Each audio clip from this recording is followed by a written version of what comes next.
Hello, and welcome back to our Parts of Speech series. My name is Ganesh, and in this lesson, we're going to learn all about adjectives. In this lesson, I will tell you what is an adjective and what are the two main types of adjectives. And then we will focus on using adjectives correctly and how to avoid common mistakes that students make with them. We will look at three areas: ed and ing adjectives, comparatives and superlatives, and the order of adjectives. That is, when you have more than one adjective in a sentence, which should you put first, second, etc. So we'll talk about avoiding errors in these three areas. Before we start, just remember, if you have any questions at all, you can ask me in the comment section below and I will talk to you there. Okay, so first of all, what is an adjective?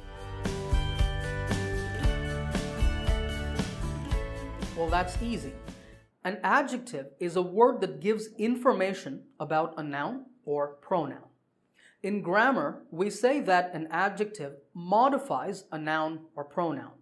Modify here means to change the noun or pronoun by giving more information about it. For example, take a look at this sentence. There are 3 small black wooden chairs in this room. Focus on the noun chairs, and can you tell me which adjectives modify, that is, give more information about chairs? The adjectives are 3, small, black, and wooden. These adjectives answer questions like how many, what size, what color, what material, etc. Now, in this example, the adjectives occur before the noun, but they can also appear after the noun or pronoun, like in this example.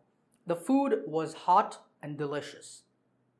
Here the adjectives hot and delicious appear after the noun food, and notice that we use the linking verb be, past tense was, to connect the noun and the adjectives.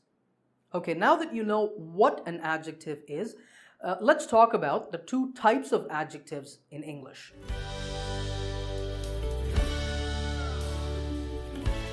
There are two main types of adjectives in English. These are called determiners and descriptive adjectives, or as I like to say, less interesting and more interesting adjectives. I say that descriptive adjectives are more interesting because these are what we commonly think of as adjectives. Words like beautiful, big, small, tall, short, blue, red, etc. So what are determiners then? Well, determiners are a small group of grammar words that act as adjectives. Words like my, our, your, his, her, etc. are determiners. When I say, that's my car, for example, the word my shows that I'm not talking about any car. I'm talking about one particular car, my car. So the word my acts as an adjective by giving information about the noun car. In the same way, the words this, that, these, and those also act as adjectives. Also, the question words what, which, and whose can be determiners. If I asked, which team do you think will win the next match? The word which asks for information about team. Team is a noun, so which is an adjective. Quantity words like numbers and quantity expressions such as a few, some, and many are determiners as well. And finally, articles, that is the words a, an, and the, are also considered adjectives because if I said, a window is broken, it could be any window. But if I said, the window is broken, we both know which window I'm talking about. So articles give us information about nouns, and so they're also adjectives. Now, all determiners are adjectives, but we will discuss these in other lessons because each one of them is a big topic. In this lesson, we're going to focus on the really interesting adjectives, that is, descriptive adjectives, and we will look at how to avoid common errors with them. Now, in English, there are lots and lots of descriptive adjectives. Some of them are formed from nouns verbs, and even other adjectives. These are usually straightforward, meaning that they're easy to use. But one area where students commonly make mistakes is adjectives formed from verbs using the endings ed and ing. Have a look at this chart. On the left, you see 3 ing adjectives, and on the right, 3 ed adjectives. The adjectives boring and bored are formed from the verb bore, confusing and confused from the verb confuse, and exciting and excited formed from the verb excite. Now you see 3 sentences on the screen. In each sentence, I want you to put an ing adjective in one blank and the ed adjective in the other blank. There's a clue at the end of each sentence to help you. Stop the video now if you'd like. Think about your answers, then play the video and check.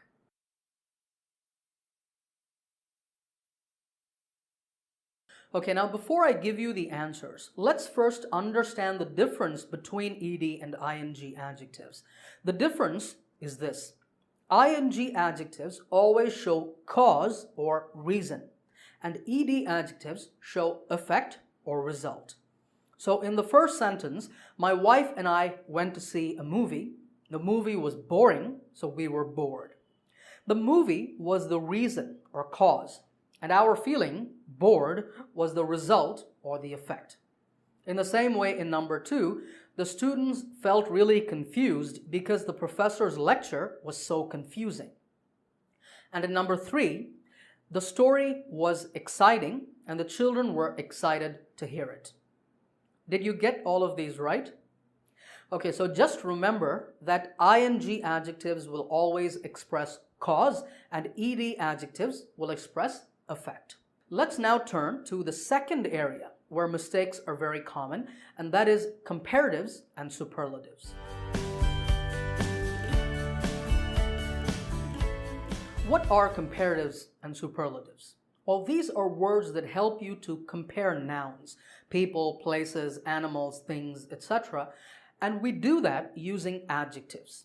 Comparatives are found in this form: more or less plus an adjective plus than, or as plus adjective plus as. And this means that the 2 nouns we are comparing are equal. Superlatives appear as most or least plus adjective. To understand these, we're going to take the example of some popular cars: the Honda Civic, the Ford Mustang, and the Chevrolet Corvette. Let's say that the Civic is $20,000, the Mustang is $45,000, and the Corvette is $60,000. Now let's compare these cars using the adjective expensive. On the screen, there are a few sentences, and once again, I would like you to fill in the gaps with the correct comparative or superlative form. Pause the video if you want, try the exercise, and then play the video and check.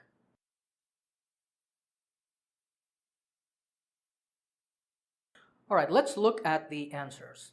The Corvette is more expensive than the Mustang. So that means the Mustang is less expensive than the Corvette. But the Mustang is more expensive than the Honda Civic. So the Civic is less expensive than the Mustang. The Corvette is the most expensive of the 3 cars, and the Civic is the least expensive of the 3 cars. Remember, I told you we could also use the form as plus adjective plus as to mean that 2 nouns are equal in some way. Well, let's say that the Ferrari is also $60,000. That means the price of the Ferrari and the Corvette are the same. So we can say the Ferrari is as expensive as the Corvette. So what kinds of mistakes do students make with comparatives and superlatives? Well, mistakes commonly occur in the ER, EST, and irregular forms of adjectives. With some adjectives, instead of saying more and most, we add the endings ER and EST. For example, we don't say more cheap, we say cheaper. And we say cheapest, not most cheap. In the same way, we have big, bigger, biggest, small, smaller, smallest, and so on. Some adjectives are called irregular because you cannot guess their comparative and superlative forms. For example, to compare using the adjective good, we don't say gooder and goodest. We say better and best. Similarly, do you know the comparative and superlative forms of bad? Bad, worse, and worst. So with these in mind, here are a few example sentences. All of them have mistakes in them. I would like you to stop the video now, think about how you would correct these sentences, and then play the video and check.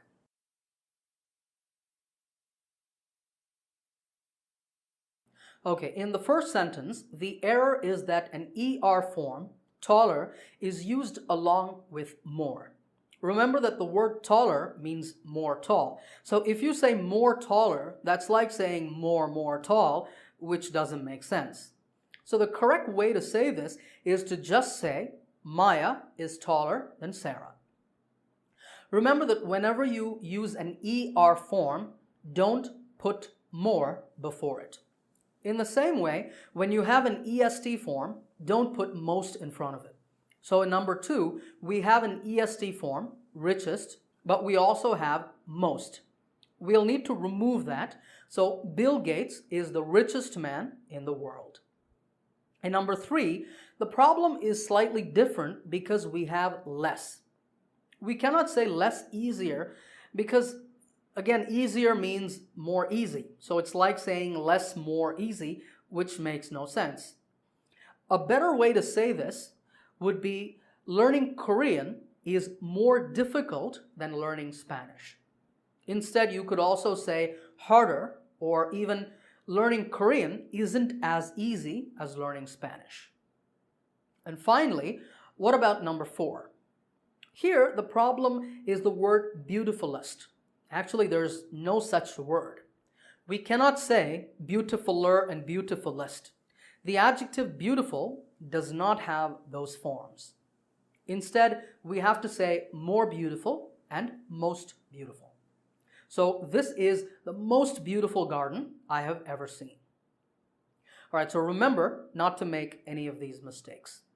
Let's now move on and look at the third and final area where students commonly make mistakes with adjectives, and that is the order of adjectives. What do I mean by order of adjectives? Well, in English, when you have more than one adjective describing a noun, there's usually a fixed order in which to put those adjectives. And the mistake that students often make is that they sometimes put adjectives in the wrong order. Let's take an example. In my home, I have a tablecloth. You know, a cloth that you put on a table before you put any food on the table. This tablecloth is from France. It's blue in color.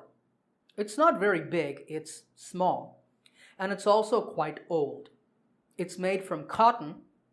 Oh, it's round in shape. And it's beautiful. Now your job is to put all of these adjectives in the correct order before the noun tablecloth. Pause the video if you want.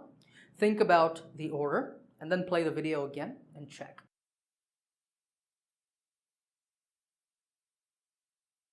All right, here's how you order adjectives in English. If we have a determiner, we put it first. Remember that determiners are grammar words that act as adjectives. In this sentence, the determiner is A, so it's at the beginning of the sentence. We then say our opinion. In this case, that's the word beautiful. Then comes size, small. Then shape, round. After that, we put age. In this case, old. Then comes color, blue, and then origin. My tablecloth is from France, so French. We can then say what material it's made of, cotton.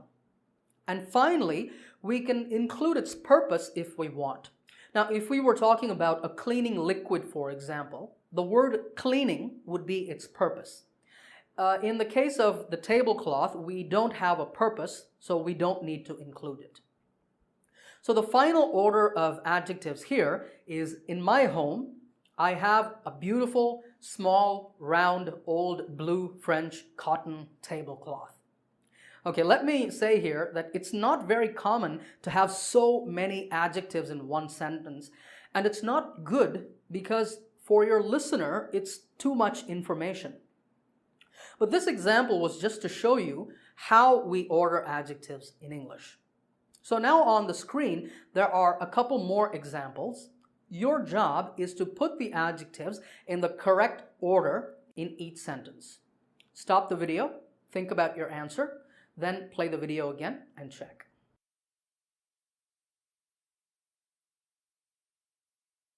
Okay, in the first sentence, we should say, yesterday I met a well-dressed young Japanese man. The word well-dressed is an opinion, so it comes first. Age comes next, young, and finally, origin, Japanese. In number 2, Jared owns 2 expensive yellow German sports cars. Notice here that sports is the purpose, so it comes last. Did you get both of those right? If you did, fantastic. But if you didn't, don't worry, because this topic is often quite difficult at the beginning, but you will get better at it with time and practice.